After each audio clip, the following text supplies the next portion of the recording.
rocks on Earth. So if you were to look up, dig up the Earth's crust, most of it is made of igneous rock. However, sedimentary rocks cover most of the Earth. They're just a thin layer though, so they kind of make this like thin veneer that covers pretty much the entire Earth's surface. But because it's such a thin layer, they don't volume-wise make up as many rocks as the crust itself. But when you walk outside every day, most of the rocks you're going to see are probably going to be sedimentary rocks because they tend to just make a coating on the outside of the whole Earth. You can think of sedimentary rocks kind of like dust that has just collected over time on the surface of the Earth. There's a lot of chapter objectives here. By the end, you should be able to explain the formation of sedimentary rocks, different processes of weathering and erosion, identify some sedimentary rocks and how we make them, talk about types and processes of weathering, like I said, and erosion, explain the importance of sedimentary structures and how we can look at them to find out information about Earth's history. There's kind of a lot of different chapters sort of embedded into one. So we're going to start off with weathering. Before sedimentary rocks can form, processes at Earth's surface, this is annoying me, break down pre-existing rock. And those processes can either be physical or chemical processes. When the rocks are broken down, they're going to form little pieces of rocks that are known as sediments. Ultimately, those sediments will then be turned into sedimentary rock.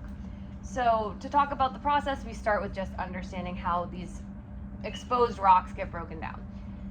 Mechanical weathering is the first type that we discuss. It's also called physical weathering. It's a physical breakdown of rock. It doesn't change the mineral composition of the rock. It's like you take a big rock, you smash it into a million small pieces. That's physical weathering.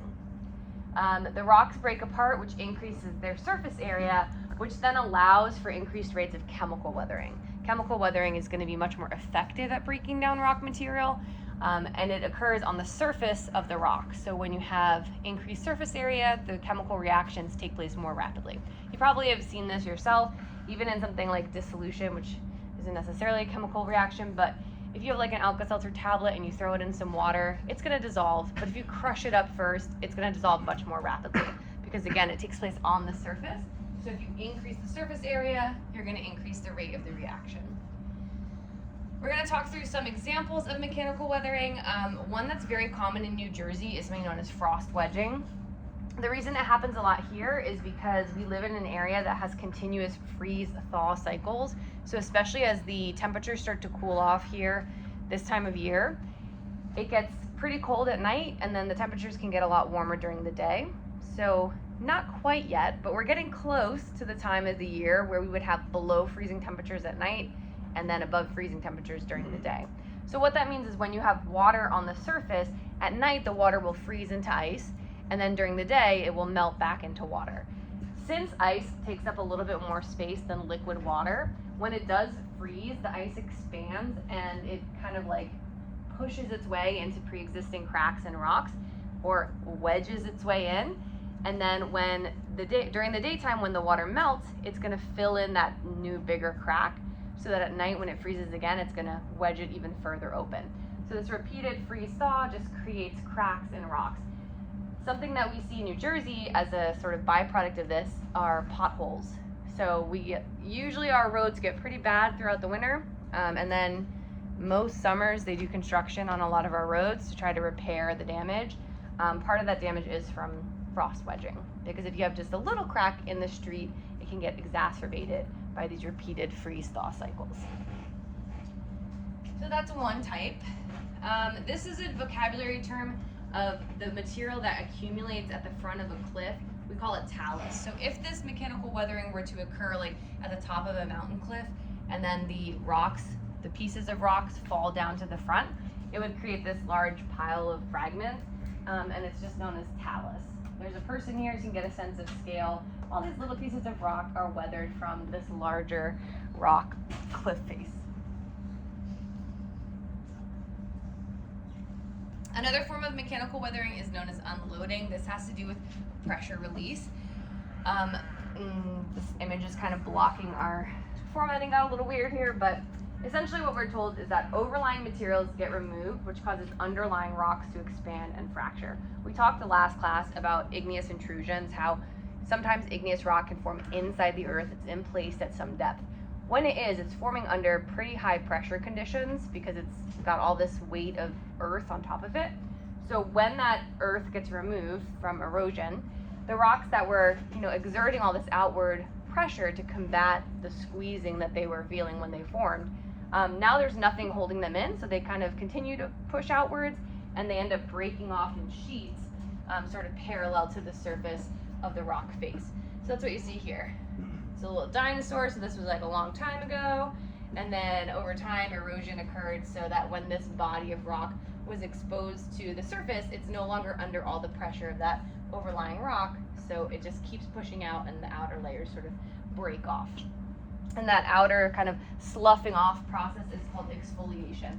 Think of it just the same way that we exfoliate our skin or anything that we want to buff older layers off of. This is an example of kind of what unloading can look like. This is the exfoliation process, so it's the sheeting that occurs when you have expansion of the rock at a right angle to the exposed surface, it should say. I don't know what's going on with my formatting here, but that's what it says. So you can see there, just the outer layer just cracks and then it starts to slough off, just like any dead skin or anything on the outer layer that you could exfoliate away. And it's going to reveal this like smoother, more uniform surface underneath.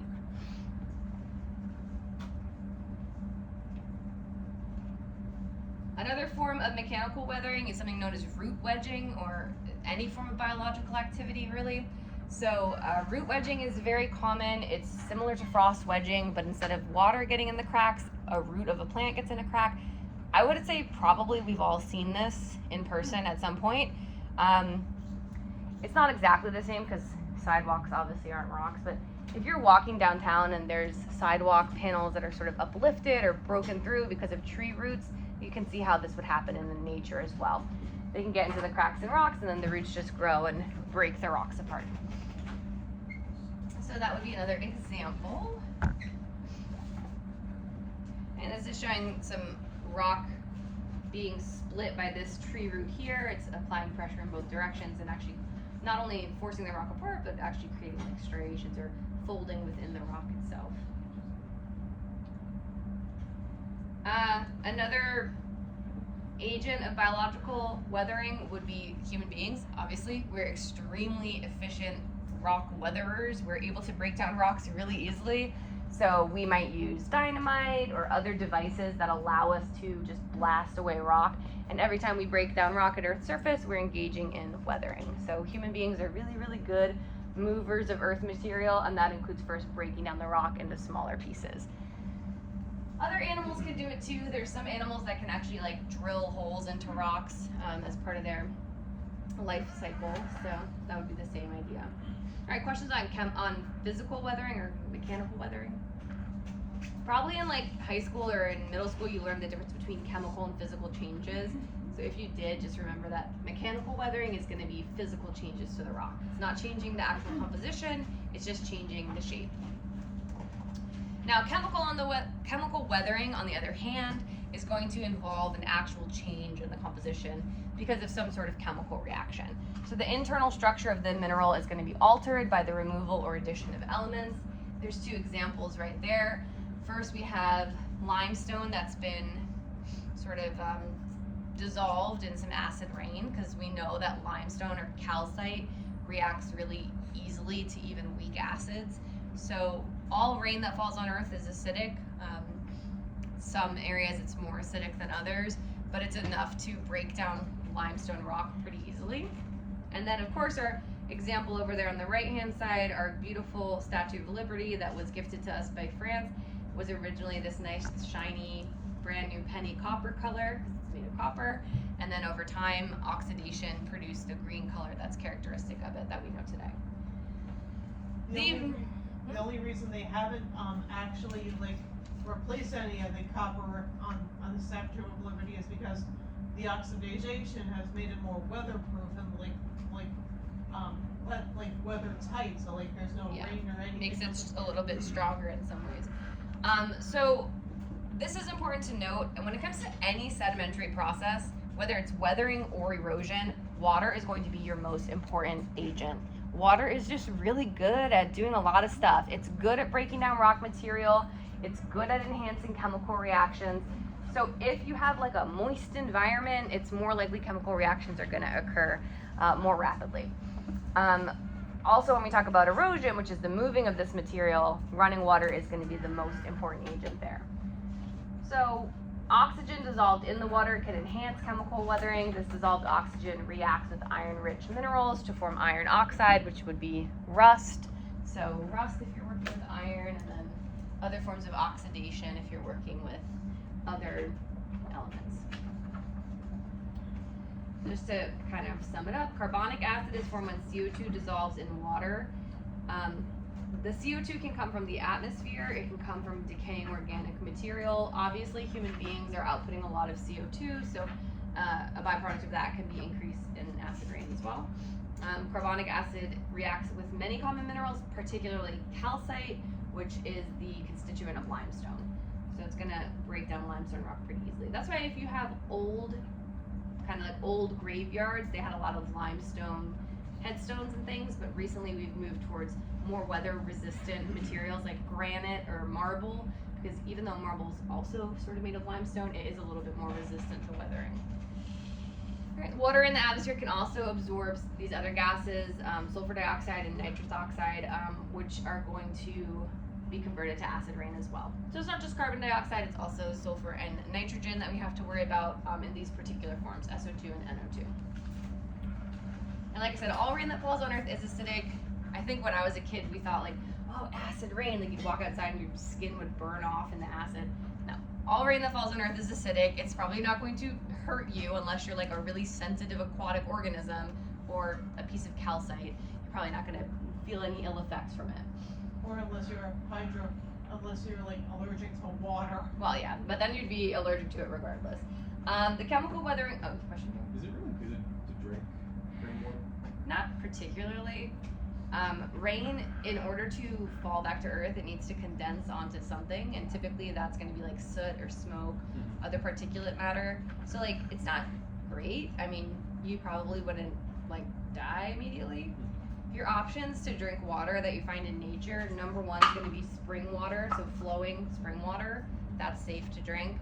After that, I would say, sure, maybe some rainwater or some snow, although you shouldn't really eat snow because it can give you hypothermia. And then way down on the list, lake water. Don't ever drink stagnant water. You'll probably just get some sort of gastrointestinal disease and get diarrhea and die because you'll dehydrate more quickly, and obviously salt water, you'll die very quickly as well. So those would be your options. Best bet, if you can find a spring, that's where you want to drink from. There's also really easy ways you can design like water filtration systems, just using like 2 water bottles. And like I think you'd be okay with rain, but it's not your ideal. Yeah. And with like iodine tablets and stuff. Yeah, they have a lot of options now. We'll talk more about that when we learn more about water later. All right, another form of weathering that we can see in chemical weathering, first off, we talked about how the breakdown of calcite can really easily cause weathering of limestone rocks. Granite is a rock, I said, can be used as an alternative to limestone. It is a lot harder to break down, but it does still break down, right? Everything breaks down eventually. When granite does break down, it creates clay minerals, so those are going to be able to travel really, really far away from their source.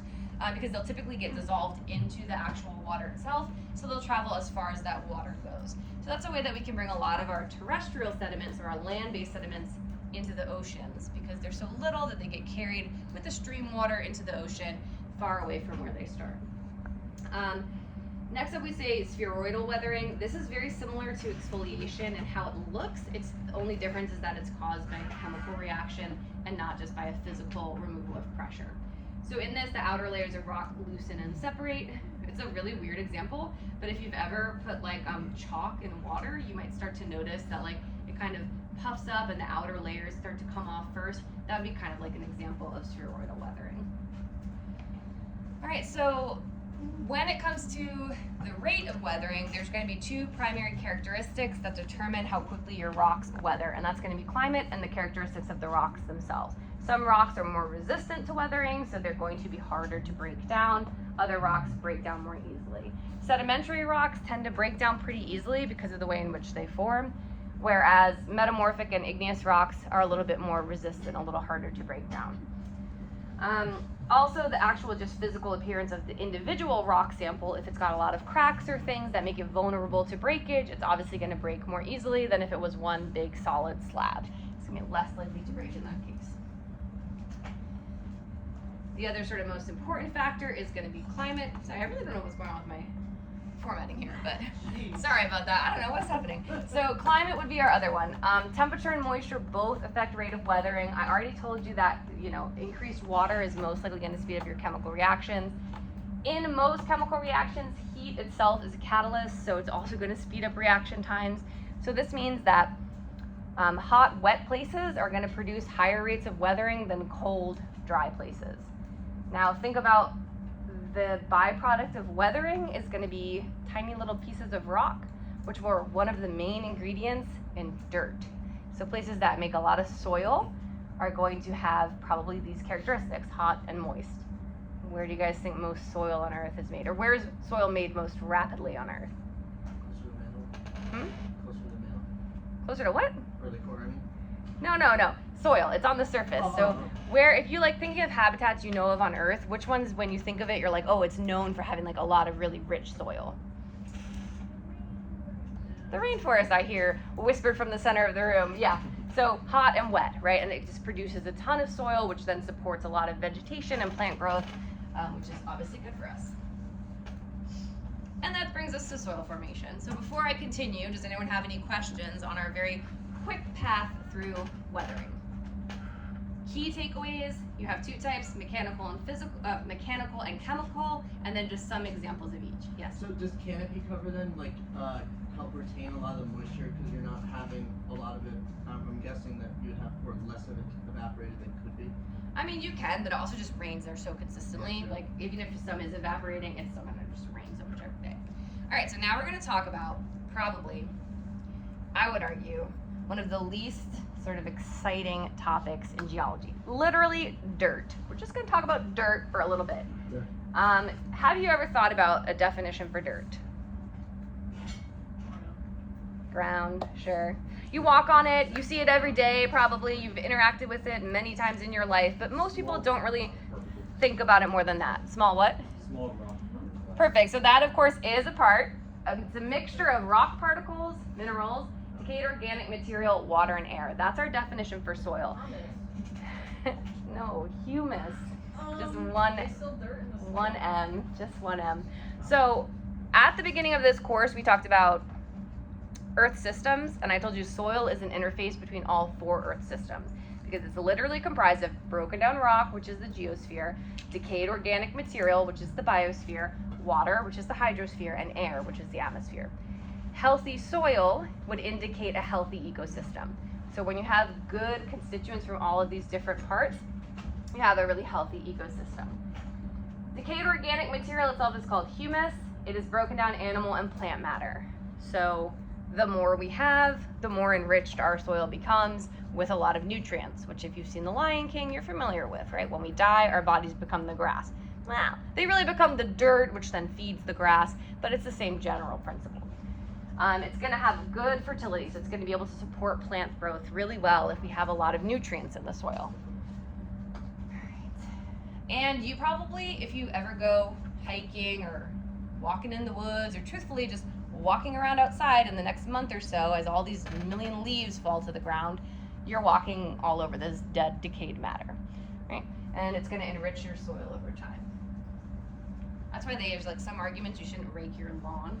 You should kind of leave the leaves and let them compost into your yard. Yeah, but Doesn't always sometimes, look great though. yeah, sometimes that can lead to spontaneous combustion under the right circumstances. Unlikely to, but it is possible. All right, so next up we're going to talk a little bit about textures of soil. So soil comes in a variety of textures. There are 3 sediment sizes that we discuss when we're talking about soil textures. Clay, which is super tiny particles.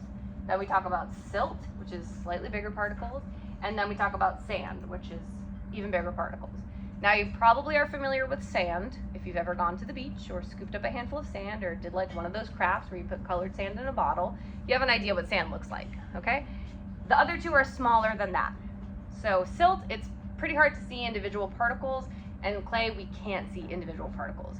We can see clay when it's all scooped together and we make some pottery out of it, but you couldn't like give me a piece of clay the way that you could give me 1 grain of sand. Clay itself holds a lot of water because of the fact that the particles are so small. They essentially lock together so tightly that they create an impermeable surface, so water can't flow through. Sand, on the other hand, the particles are a lot larger, so water drains really quickly through. Now, if you want some good soil, you are looking for loam. If you're a BoJack Horseman fan, you might be familiar with loam. It's mentioned in Todd's rock opera. And it is a type of soil that has equal parts clay, silt, and sand. So it's the best for plant growth because it doesn't drown your plants by holding water right at their roots, but it doesn't drain the water so quickly that the roots can't, don't have time to absorb it. So it's the type that you want. This is the type of soil we typically have in New Jersey. Most areas are going to have loam soil. So if you went out and scooped up some soil in New Jersey, we have pretty good vegetative growth here. We are called the Garden State after all, right? So we do have a lot of growth here. Personally, I've never been a gardener. Truthfully, I've never really had yards as an adult. I've lived in apartments. I would love to grow my own food in a garden one day, so I'm hopeful that when I do have a yard, I'm able to actually grow some plants well. And I know that a lot of friends who are gardeners, and they don't seem to do that much to maintain their gardens, and they get a lot of stuff, so I feel like we're in good hands here. This is showing us relative sizes of particles. So we're going to talk a little bit more about these as we talk about detrital sedimentary rocks, but this is showing you 5 millimeters. Okay, so I want you to get a sense of what that size is. 5 millimeters. So on your ruler, when you look from 0 to 30, those are centimeters. You're looking at 5 millimeters, so you're looking at a half of 1 of those centimeters. So that's how big this scale is. So this is how large gravel would be, about 2 millimeters in diameter. Sand grains, again, something we probably have reference for, are going to be like about 1 millimeter in size and diameter. Silt is this tiny little dot, so maybe we could see it. It's like barely even 1/10 of a millimeter across. And then clay is so small we're not able to see it. It's about 1/256th of 1 millimeter in diameter. So if you could take a millimeter and cut it into 256 pieces, that's what sand would be. That's what clay would be. And obviously we can't see that unless you have really, really good vision. Or a microscope. Yes, or that would be helpful. All right, so how does soil form? The formation process of soil is as follows. Bedrock is exposed at the surface, and then it gets broken down through weathering processes that we just described. So that creates these sort of sprinkles of sediment all along the surface, broken down pieces of rock. Then the other materials like that decayed organic material, the water and the air start to mix in at the surface level, and we form our soil. Then underground, we kind of get these layers that form as water falls through the soil and trickles from top to bottom. So a horizon is a layer of soil that differs in color and texture from the layers above and below it. If you were to cut a column into soil, you would be able to see pretty distinct layering. It's not quite the same as the layering that we see in like sedimentary rocks. It's formed a little differently, but it's the same general idea. You would be able to see different colors and different textures in the soil. You're probably familiar with some of these horizons. If you've ever heard the words like topsoil or subsoil, you're gonna have an idea of what they're about. All right, so the horizons are kind of as follows. Right at the top of the column, you're gonna have your O horizon, which stands for organic. So it's gonna have all your stuff, your leaves and your grass and things. It's just a bunch of surface litter, all that dead plant matter. And then right underneath that, we're gonna have the topsoil, which is horizon A. And horizon A is going to be our crumbly, dark brown, nutrient-rich soil that's really good for growing stuff. It's a good mixture of all the different mineral types. And then underneath that, we have the B horizon, which is going to be our subsoil. It's going to be a little bit higher percentage of clay, so it's not going to really have that crumbly texture. It's going to be like a little bit more packed. It's going to contain some some particles that got washed out of the topsoil. And then underneath that, in horizon C, we're going to have just like broken down rocks, pretend these are pebbles, partially weathered from the bedrock underneath. So like big chunks of rock, it's gonna look less like soil and more just like rocks. And once you get under all the soil, what do you have at the bottom? Just rock, right? The earth, it's coated in rock, which is then covered up with sediment. So once you get through all the sediment, you're back to just solid rock underneath. Almost the whole way through, right? So this is another diagram of it. Next to mine, maybe. I didn't add in the E horizon. This is called the zone of leaching. I think for our purposes, we can ignore that one for now. So now, this is what the column would look like of a fully matured soil column. But while they do go from O and then A, B, C, that's not the order in which they form. Because which of these things would have been existing first? The bottom, right? C horizon would already exist because it's the partially broken down parent material. Then over time, we add in A horizon. It's tricky because it doesn't go from bottom to top. It goes bottom and then top, and then the middle comes later. So the reason is that the bedrock starts to get broken down. We form these just chunks of rock and just rock sediment. So not really quite soil yet because it doesn't have all of those different components mixed in. Then some like plants and stuff start to die up here, some antelope, whatever. And then their bodies decay and it mixes in with that rock material along with water and air because it's right there at the surface. And that's gonna form our A horizon, our nice crumbly dark soil supporting some vegetative growth. Over time, as water falls to Earth's surface and infiltrates through the ground, it's gonna wash down some of these smaller particles and they're gonna concentrate in a layer underneath, which is our B horizon. So the tiny clay particles that would have been inside of here are just gonna kind of segregate at the bottom. Just think of it like, you ever get a juice and at the bottom there's that like, they call it sediment. There's just like that kind of cloudy stuff and you have to shake it up before you drink the juice. Same general idea, right? All of the little tiny particles of sediment, they leak through and then they just segregate at the bottom so they get their own space. So when we are looking at a soil column, it's gonna go O, A, B, C. If we're talking about the order of formation, it's gonna go C, A, B, right? So you can memorize that.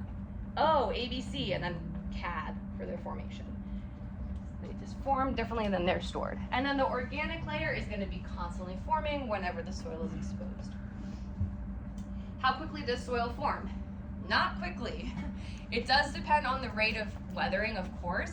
So in faster and warmer and wetter climates. However, it can take up to 1,000 years to form 1 inch of soil. As such, soil is an extremely valuable, non-renewable resource. We sometimes use our soil more quickly than it is able to be replenished by the Earth system, which is the definition of a non-renewable resource. Do you guys love dirt? Okay, do you like to eat food? Yeah, then you should love dirt because it is what is responsible for allowing you to eat. So we need dirt. It's really important. It's going to fuel all of the food production of the world. So you can get some stuff from the ocean, but let's be honest, the oceans aren't really doing great either. So we really, really need soil and we need to manage it well. And what happens when we mismanage it? You guys ever learn about like the Dust Bowl?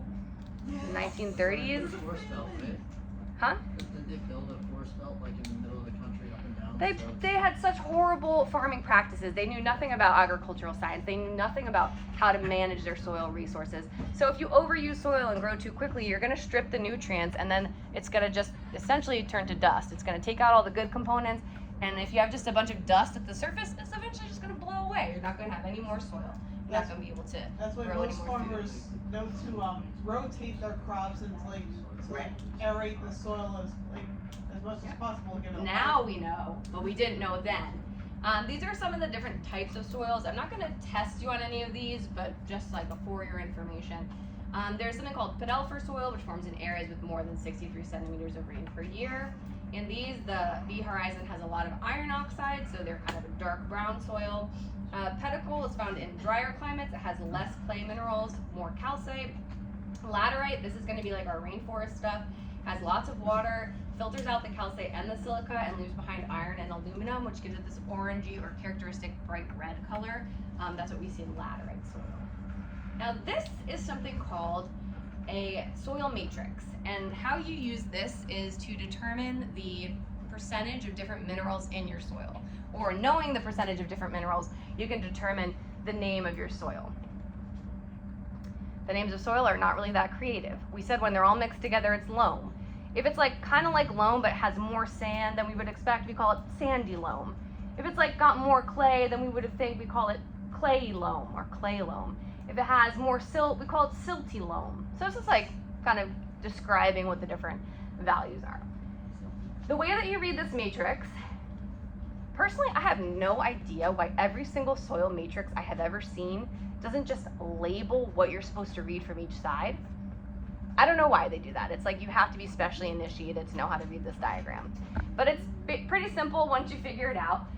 Over here we have increasing percent of clay. So they're kind of labeled here, but it can be confusing if you don't realize which direction to read. They should maybe like make the lines different colors. I don't know what would make it easier. So if we look at something that's like, for example, 100% clay, it's going to end you right here in clay. So that makes sense. If we have something that's 0% clay, it's going to either be sand or silt, depending on what the other characteristics or what the other constituents are. If we have something that's, say, around 20% clay, that would be anything along this line is going to contain 20% clay. So if we're looking at our loam right here, right in the center, our best soil, so to speak, that's going to be our 20% clay. And then when it comes to sand, we're going to read it from this direction up. So this loam is going to include a 40% sand. That leaves us with what percent of silt? Nope, we got 20 clay, 40 sand. 40. So another 40 silt. And if we look here and we read down the silt line of 40%, it matches up. So this particular loam would be a 40% mix of sand and silt, and then 20% of clay. Okay. If we looked at something like this spot right here, okay, we're only at 10% clay, 80% sand. Yeah, no, not 80%, what did I say? 70% sand, see, I'm reading it wrong myself, the lines get so confusing, and then 20% silt. So it just kind of, you read it from each direction, then it tells you which percentage of each mineral are present. And that's how you identify the type of soil in your area. Again, probably not going to test you on anything like this, but just for your information. If you ever want to quiz someone on the name of a type of sand or soil, you can ask them. All right, so then just a reminder, soil is one of Earth's most valuable natural resources because everything that lives on land depends directly or indirectly on soil. We need it for a lot of things. And I don't really hear it talked about much when we talk about renewable and non-renewable resources. It's one that people forget a lot. All right, any questions on dirt or soil? Okay, so now we're going to move into sedimentary rocks. So sediments themselves and sedimentary rocks can cover about approximately 75% of land and pretty much all of the ocean basins. So when you go into the ocean, you're standing on sand probably, but again, truthfully, the ocean basin is made of rock, just like your bathtub, it's solid. That's what the ocean basin is like. It's like a big bathtub made out of rocks. Now all of the sand and other stuff that's on top, that's sediment. So the sediment is covering the crust, but it's not usually the actual basin itself. On Earth, most of the surface is covered with sedimentary rock. The exceptions would be places like where igneous rock has just formed, or in places where there's really, really low rates of weathering. However, despite covering pretty much all of Earth, they only comprise about 5% of Earth's volume. So like I said, a very thin veneer. Think about the dust coating an attic. Okay, you're like, there's dust everywhere. Is most of your attic made of dust? Probably not. It's probably just a little bit of it on top of everything, but it's not actually making up the vast majority. Sedimentary rocks are important for two main reasons. One, they are pretty much the rocks that tell us everything we know about Earth's history, because every single fossil that we find is in a sedimentary rock. Well, let me clarify. Not every single fossil we find. The fossils we find in rocks are in sedimentary rocks. Sometimes we find fossils in ice and other things, but regardless, ignoring those, every fossil we find is in sedimentary rocks. You don't find them in igneous rocks because obviously it would get burnt up before the rock forms. You don't find them in metamorphic rocks because metamorphic rocks, their whole thing is that they get deformed after they're formed. So if they did house a fossil, it would probably be destroyed or at least be deformed. That would be hard to see. So everything we've learned about Earth's history, we've learned through sedimentary rocks. They also can contain important economic resources. So things like oil, natural gas, can be found trapped within sedimentary rock. So that's how, that is something that we would want to access to, you know, fuel our life. Other resources like uranium, iron, aluminum, and some other metals can be found within sedimentary rocks as well. And then groundwater is also stored in sedimentary rock, which we'll talk about later this semester too. All right, so sedimentary rocks are products of mechanical and chemical weathering. Sediments and soluble constituents are typically transported downslope by gravity in a process called mass wasting, which we'll also learn about later this year. And then the sediment gets deposited and subsequently buried. As deposition continues, the sediments are lithified into sedimentary rock under that continual pressure. There are three main types of sedimentary rocks, and that includes detrital, which, because you know we love to have two names for everything, detrital rocks are also called clastic sedimentary rocks. Detrital are clastic sedimentary rocks, chemical rocks, and then organic, or sometimes they're called biochemical sedimentary rocks. So those are our three main types. Now, when people talk about sedimentary rocks, particularly when we learn about them in like 5th grade in the rock cycle, we learn that they're made from pieces of broken down rock that are cemented together. And that is true primarily for these, for the detrital. The other ones form differently. They don't usually get as much of a shout out. All right, now when it comes to the origin of sedimentary rocks, any place that sediment is being produced, sedimentary rocks eventually will, well, okay, they're not really gonna form necessarily where it's produced. Anywhere that sediment is put down is where sedimentary rocks are going to form, and that's typically gonna be in some sort of an aquatic environment because water is really good at moving rock material. So when the rocks get broken down at Earth's surface, then they get picked up by some sort of erosional agent. Erosion moves the sediment to a new location. It puts it down in another process called deposition. And then after repeated depositions, the sediment gets buried deep enough that pressure from overlying layers cements it together in a process called lithification. So that's kind of what we see here.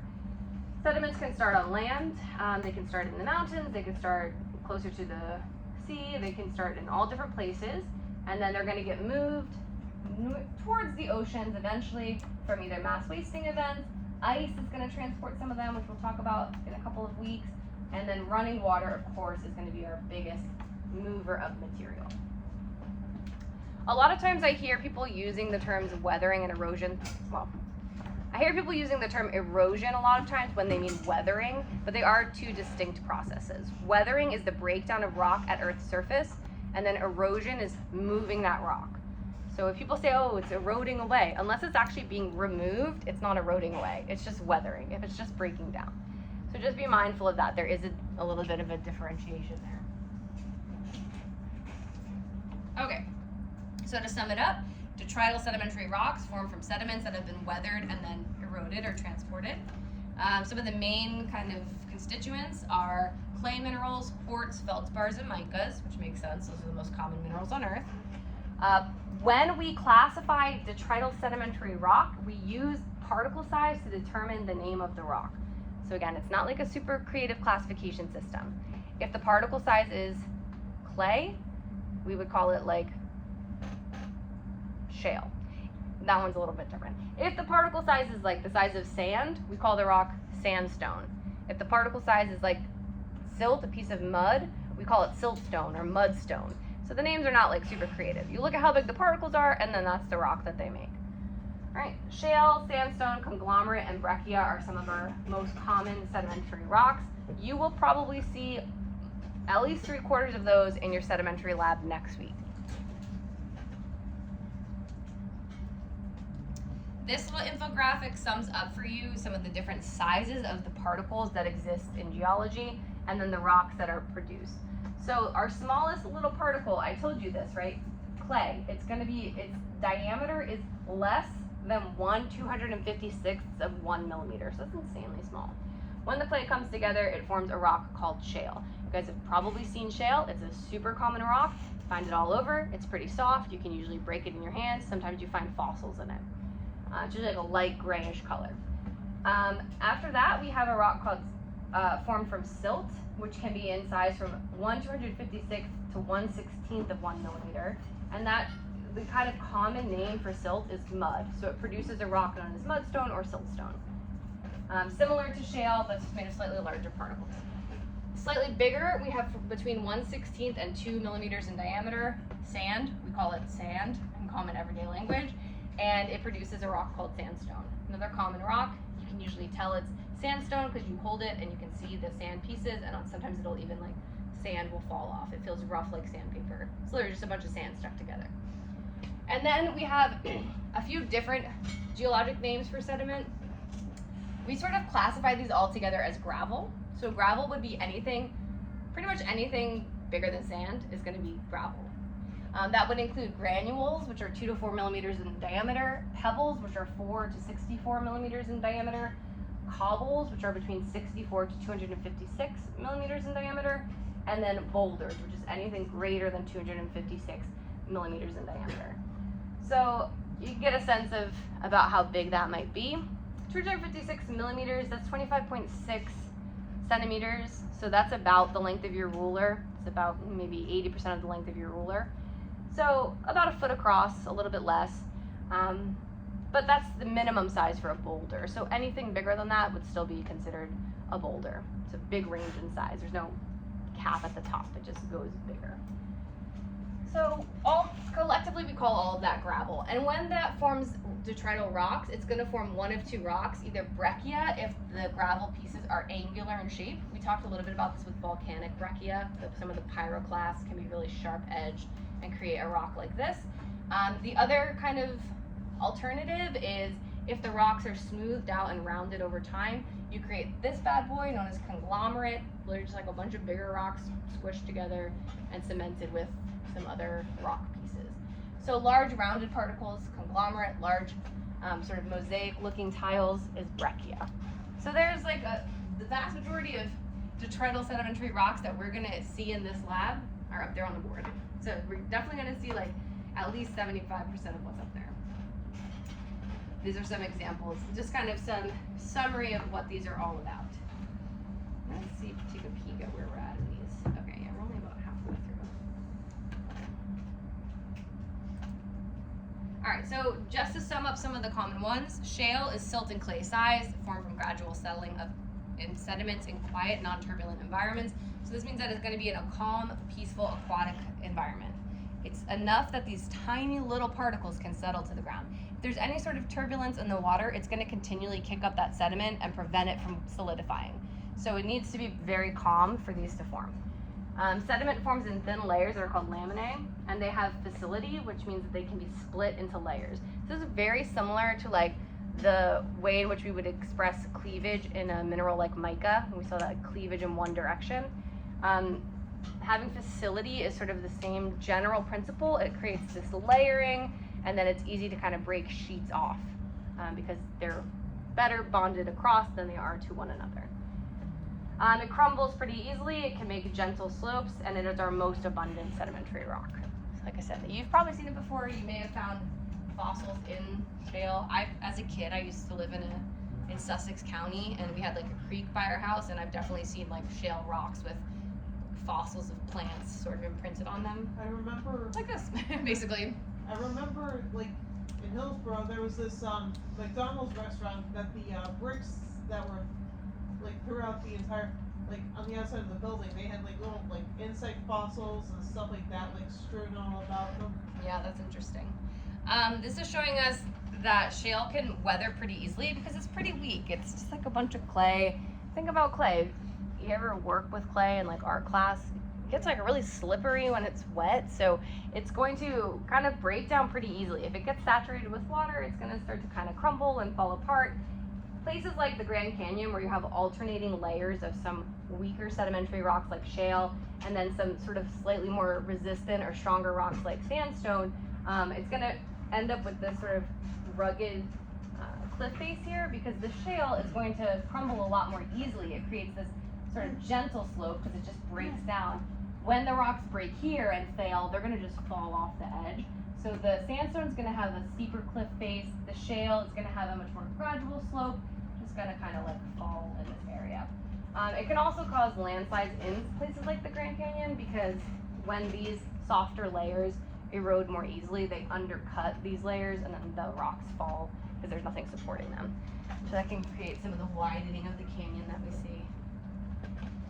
Sandstone is made of sand-sized particles formed in a variety of environments. It is the second most abundant sedimentary rock. The most abundant mineral in sandstone is quartz. Quartz sand is predominantly composed of quartz, so that makes sense. Arkose is another type of sandstone. It has significant levels of feldspar, so it typically has like a pinkish hue. And then greywacke can contain rock fragments and matrix in addition to the rock and sandstone. So it can have like some inclusions in it as well. In New Jersey, if you go to the beach in New Jersey, we have quartz sand beaches. We ship our sand in from the ocean. We get it and we scoop up the nice quartz sand and we bring it to our beaches to build them up. If you've ever scooped up a handful of our sand, you'll probably see like a lot of it is kind of translucent because it's just that small silica beads.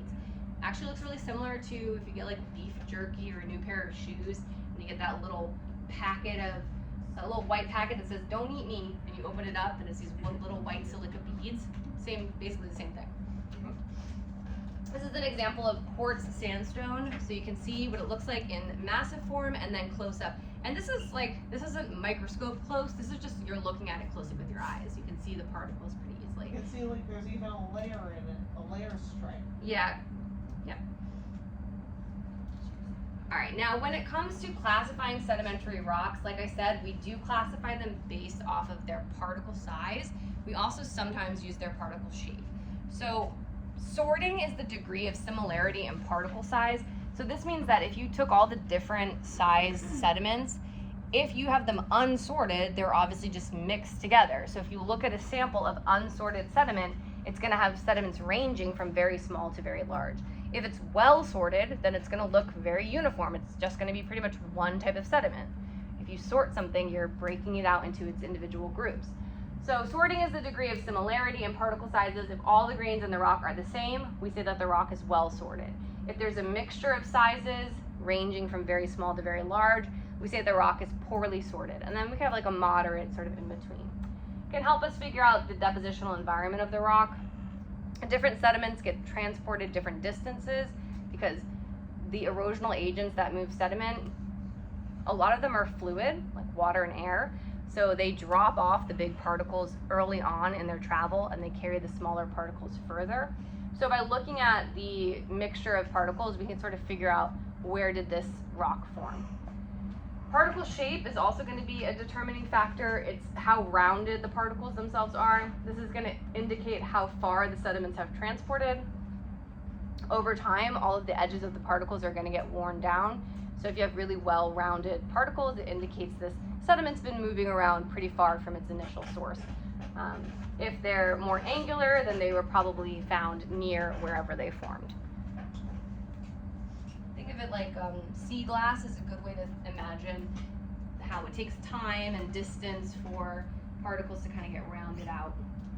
This is showing us very poorly to very well sorted particles within a rock.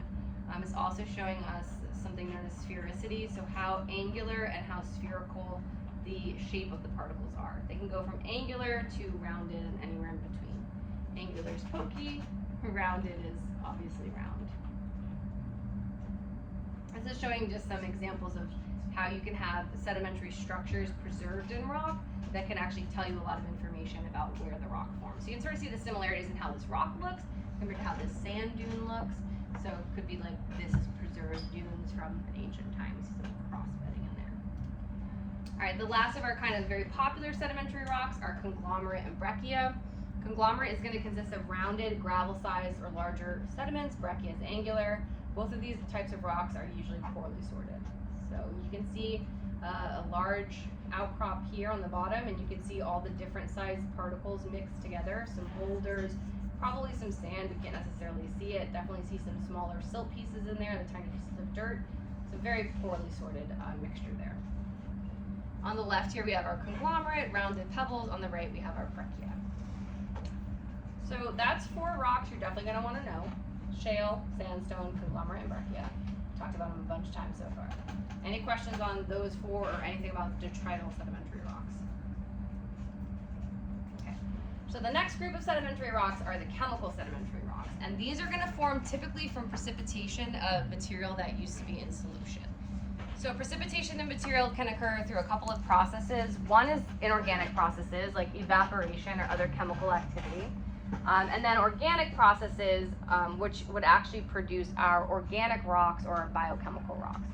So some of the organic processes are like when ocean critters, they derive or they pull certain ions from the seawater and they use it to create their shells. When they die, their shells or their skeletons can actually form into sedimentary rock. So that would be an example of a biochemical sedimentary rock because it's coming from a living organism, but it's still sort of precipitating from solution. Some chemical sedimentary rocks include limestone, chert, and rock salt. So you've probably interacted with a lot of these rocks at some point in your life. Limestone is the most abundant chemical sedimentary rock, and there are many types of limestone, and we're going to learn more about limestone as this course progresses, but it is the most abundant sedimentary rock. It's made pretty much exclusively of the mineral calcite, and it can form either inorganically or inorganically or biochemically, thank you. And it does have some economic value. It's good for building and things like that. For like gardening and such, people use it to aerate their soil. So biochemical limestone is going to originate from the shells of marine organisms. So there's a few different types. One that you've probably interacted with before is chalk. I told you about it before. Sometimes when these tiny little sea critters die, their skeletons combine together, they lithify, and then it creates chalk. And then you take it and you rub it on a hard surface, and you're writing with a bunch of skeletons. They're so morbid. Or you sometimes have to eat it in order to like cure your heartburn. Or that, yeah, you could do that as well. So chalk is going to be made of tiny little marine organisms, and sometimes if you buy like really cheap chalk that's all dusty and you scrape off a little bit and you look at it under like a microscope, you can actually see little tiny seashells in there, and they kind of retain the structure. If you buy the good chalk, it's usually been like broken down and reprocessed, but same general idea. Another biochemical rock that we can find is called coquina. This is like, imagine you went to one of those beaches where it's just seashells everywhere, and you took a bunch and you squished them all together. So you kind of made a detrital rock out of seashells. That's going to be coquina. So it's going to look like a ball of seashells, just a bunch of broken shell fragments. What else do we have? Yeah, so that's sort of our main biochemicals, forming from our little sea critters. This is an example of coquina. So you can see it's just a bunch of broken down seashells. Typically, I think it's pretty easy to recognize because like most of us can pick up a rock and be like, oh, this is a pebble versus, oh, this is a seashell. And if it's a seashell, it's going to be coquina. Just showing some picture of the barrier reef. There's some white chalk cliffs. So like again, you can see these little plankton that create it. But sometimes you can actually see them even without an electron microscope. All right, then we also have inorganic limestone. So the biochemical would be also the name for the organic rocks. Now the inorganic rocks are going to form when some sort of chemical changes occur that cause calcite to precipitate out of solution. So travertine is a type of limestone that we find in caves. It's very, famous. If you're going to a cave and checking out the features, you're probably looking at a couple of things that are indicative of cave dwelling, like for example, these baddies right here. Stalactites and stalagmites. Yes. So these guys on the top are called stalactites.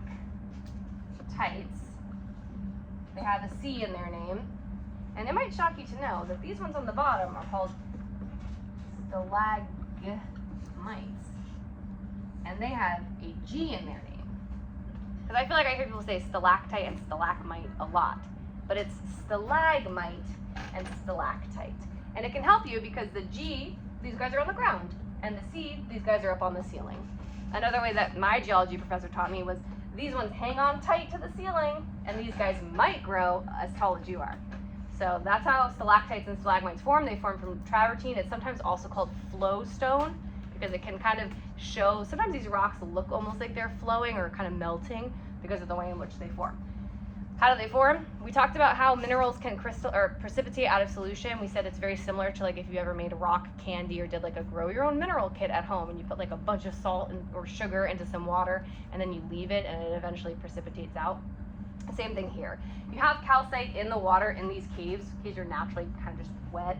And when it evaporates, it leaves behind this little mound of salt, of calcite that just gets adhered onto wherever the water was hanging out. So if it was a drip on the ceiling, it's going to form this little mound. And then more water is going to form on it. It's going to continue to precipitate more solution until you get these features here. Then sometimes the water falls to the ground and it kind of spreads out a little and does the same process, but typically with a wider base, because instead of hanging from the ceiling, just adhered in one little spot, it's going to be splashed on the ground. It's going to have a slightly wider base. Sometimes these guys connect and they create what's called a column, because the ones at the top eventually meet up with the ones at the bottom and then they just adhere together. So yeah, that's some of our cave features. We'll talk more about these again when we talk about groundwater. And then, question? Over on the like underneath the raised walkways, like outside, you'll see like stalactites like hanging down from like the tiles and stuff. Yeah, we talked about that before. There are on our campus some places where on the overhangs you can see like little deposits of mineral formations, and they do look very similar to stalactites. Sometimes they're really skinny ones. We call them soda straws, because that's kind of what they resemble. So yeah, so you can see some over there, like by the gym area and near the whatever that building is over there, the little student center. All right, then the last type of limestone we're going to discuss is oolitic limestone. This is comprised of tiny little spherical grains called ooids, and these form as like tiny little seeds that roll around in shallow ocean water that's super saturated with calcium carbonate. So like whatever this little sort of like initial seed is, it gets just coated over and over again with additional layers of calcite, so it forms these tiny little beads, similar to like if you make bracelets and you know what seed beads are. They're like the tiny little beads. So that's what the ooids look like, and then when the ooids form together, they form oolitic limestone. So it looks like this. That's travertine.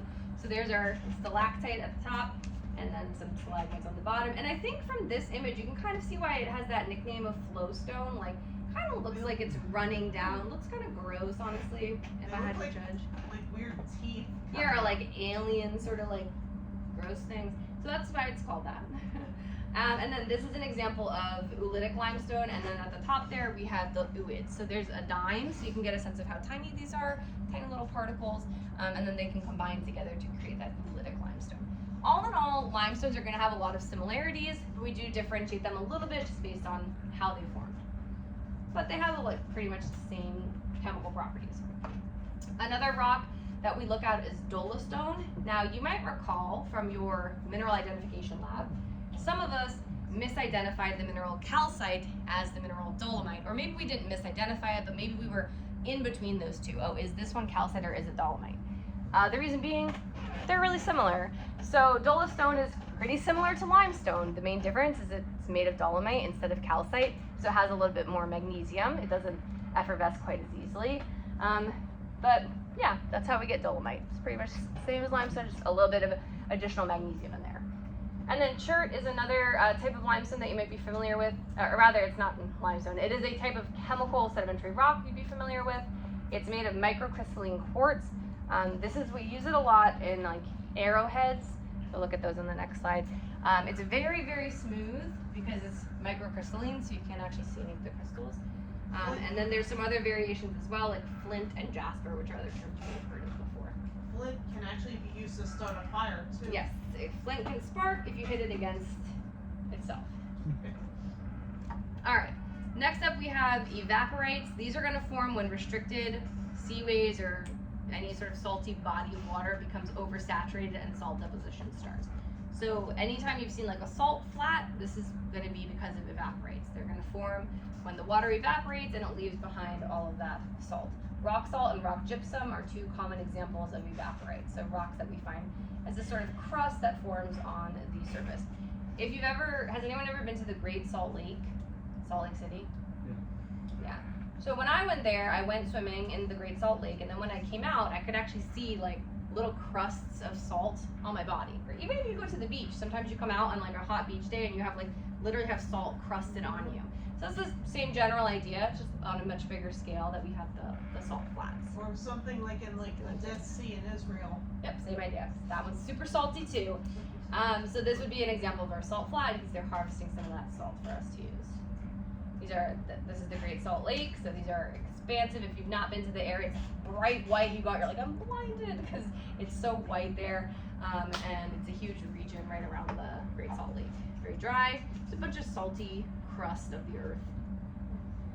All right, do I want to talk about coal? Let me see where we're at right now.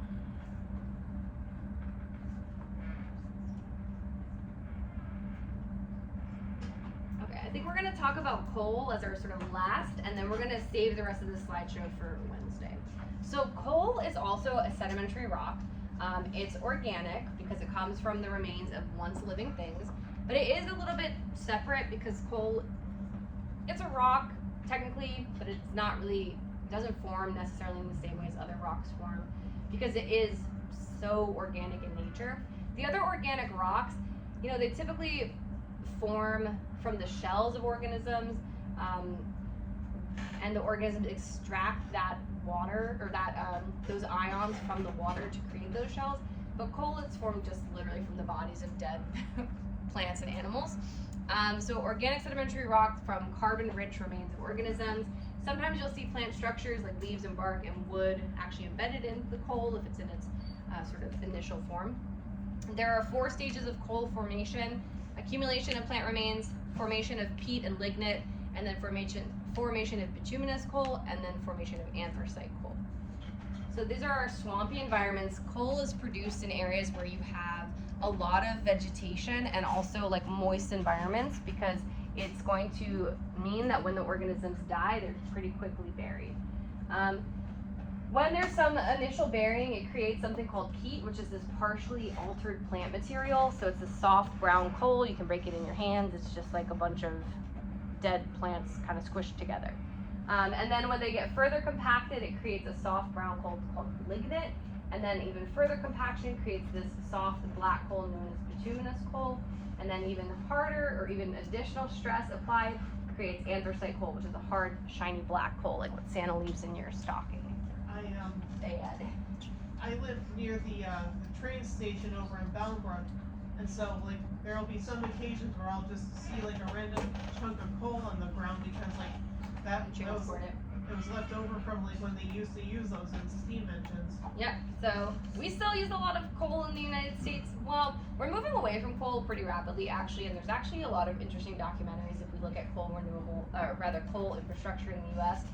I know in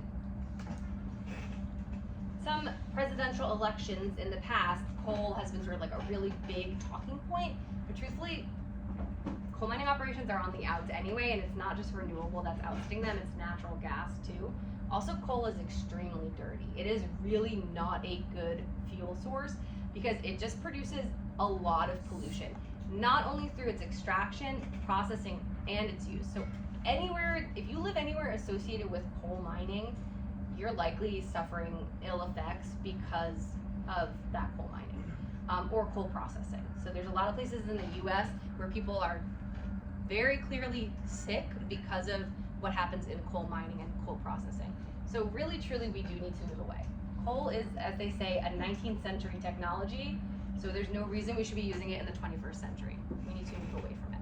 But we need to do that in a way that allows for people whose entire livelihood is built around coal to transition as well to something that can give them some dignity and new work. Because coal miners work hard, their job is dangerous, they're sick from it, and they're paid well, but then they get left high and dry when the coal mines leave. So we don't take care of our coal miners. We got to figure something out for them. But anyway, that's my little social justice tangent, so we talk about that later. Now, when it comes to the coal formation process, we call it diagenesis. These are any of the chemical, physical, or biological changes that have to take place after sediment gets deposited to actually create coal. Some of this can occur right at the top of the earth, and others of it are a little bit deeper down into the earth. The other process that we use to change sediment is lithification. This is when unconsolidated sediments are transformed to solid sedimentary rock. So there is a difference between scooping up a handful of sand and holding a sedimentary rock sandstone, and it's whether or not lithification has occurred. Lithification just literally means turn to stone. So compaction needs to occur first. When the sediments get buried, the weight of overlying sediments compresses them, so they get squeezed tighter and tighter together, well compacted into a tiny space. Then we have cementation, which comes in and cements the pieces together. This usually happens because some water in the pore spaces of the sediments is driven out as compaction increases, and then any sort of ions that were in the water precipitate out and create like a binding glue that just holds everything together. Right, this is an example of what we see. Water-filled pore spaces on the left. As we add additional pressure, we're squeezing out all that water, and then it creates some precipitated material that acts like a cement and glues all the pieces together. So we go from a bunch of loosely packed sediment to something more tightly packed, and then eventually lithified into solid. Okay, so that is where we're gonna pause for tonight, I think. The next half of this lecture, really, the last third of this lecture is gonna talk to us about classification. This is what we're gonna do, classifying sedimentary rocks. That's what we're gonna do in the lab on Monday. We're gonna classify sedimentary rocks and metamorphic rocks. So we can brush up on this on Wednesday along with metamorphic rocks, because that lecture is pretty short.